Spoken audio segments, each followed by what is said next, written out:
Cricket, who'd seen Gerald earlier on, but sometimes when you're different, you just need a different song. Listen to the swaying grass and listen to the trees. To me, the sweetest music is those branches in the breeze.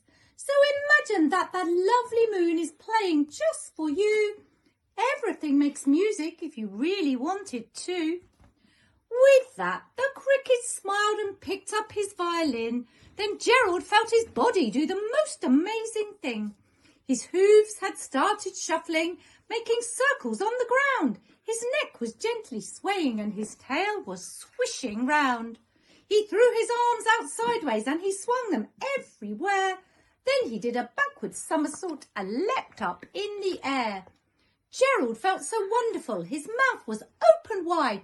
I am dancing. Yes, I'm dancing. I am dancing, Gerald cried. Who's a Clever Baby Then? By David McKee. Who's a clever baby then?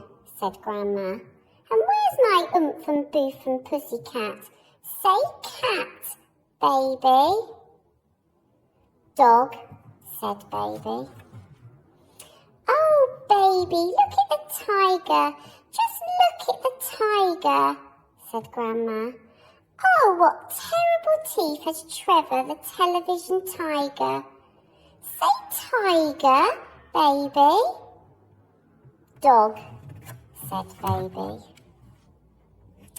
Oh, come on, baby, said Grandma. Let's feed Freddy, the funny, fat, freckled fish. Say fish, baby. Dog, said Baby. I am going to be reading The Cat in the Hat. The sun did not shine, it was too wet to play, so he sat in the house all that cold, cold, wet day. I sat there with Sally, we sat there we two, and I said, how I wish we had something to do.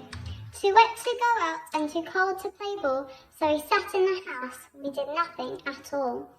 So all we could do was to sit, and we did not like it, not one little bit. Bump, and then something went bump. How that bump made us jump. We looked, then we saw him stepping on the mat. We looked and we saw him, the cat in the hat. The witch had a cat and a very tall hat, and long ginger hair which he wore in a plait. How the cat purred and how the witch grinned, as they sat on the broomstick and flew through the wind. But how the witch wailed and how the cat spat, when the wind blew so wildly it flew off the hat. Down, cried the witch, and they flew to the ground. They searched for the hat, but no hat could be found.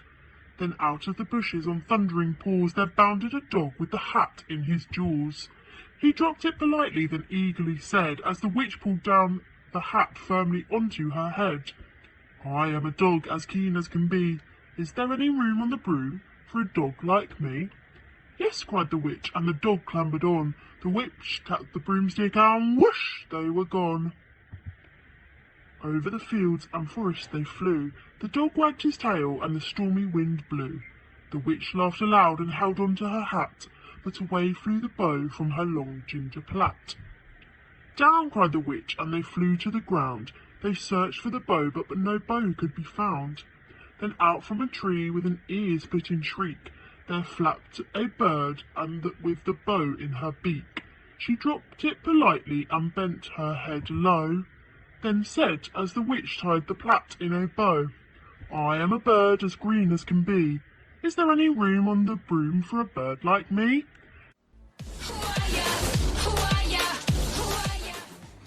Shirley Merley. Mr. and Mrs. Merley live in Burnley. They have a little girl called Shirley. Here is Shirley Merley from Burnley. Shirley does not like to be late. She likes to be an early Shirley. Here is always early Shirley Merley from Burnley. Shirley has curly hair. She is a curly Shirley. Here is curly Shirley who does not like to be late. Welcome always, early curly Shirley Merley from Burnley. Shirley has a busy, busy life. She likes the hurly-burly. She's a hurly-burly Shirley. With her curly hair, and as she's never late, she's an always early. Hurly-burly, curly, Shirley Merly from Burnley.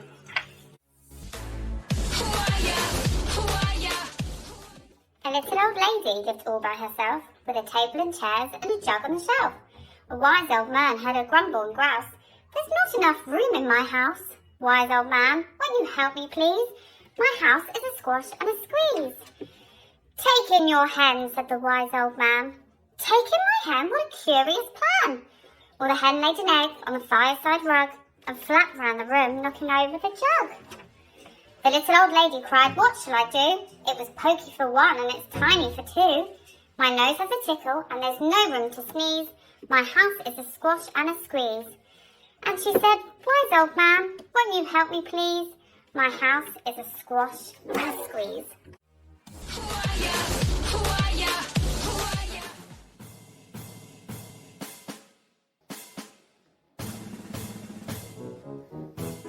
Hi there, I'm a piranha plant, and today I'm going to share with you my favourite story, Alan's Big Scary Teeth, because Alan has scary teeth, just like me.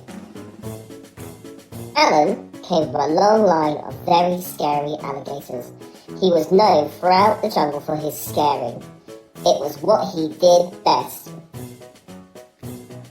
Alan would start each day polishing his scales, sharpening his nails, and brushing each one of his big, scary teeth for at least 10 minutes at a time. And after practicing his frightened faces in the mirror, he'd sneak into the jungle for his morning round of scaring. Alan went snap, snap, and grr, grr. He said things like, "I'm Big Scary Alan.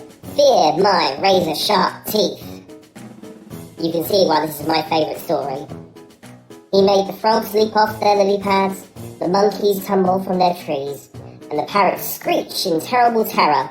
Snap, snap, brrr, eek, ah, mwah, ah, ah. I love being scary, laughed Alan. But can you guess who I might be? See you soon.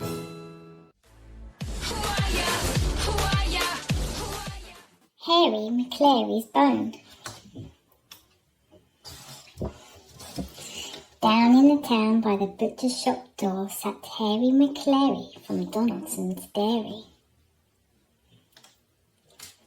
Out of the door came Samuel Stone. He gave Hairy McClary his tastiest bone. Then off up the street on scurrying feet, on his way to the dairy, went Hairy McClary. And chasing him home with the eyes on the bone went Hercules Morse, Bottomley Potts, Muffin McClay, Bitzer Maloney, and Schnitzel Van Crumb with the very low tum. Hungrily sniffing and licking their chops, they followed him up past the school and the shops.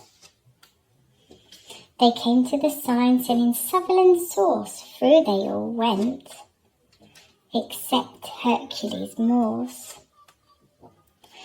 They came to a hedge along Waterloo Way. Under they went, except Muffin McClay.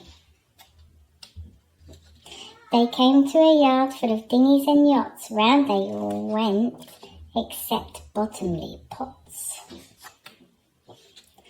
They came to a building site cluttered and stony. Over they went, except Bitzer Maloney. They came to a wall by the house of Miss Plum. One of them jumped, but not Schnitzel Van Crumb. So at last he was free to go home on his own, Hairy McClary with all of his bones.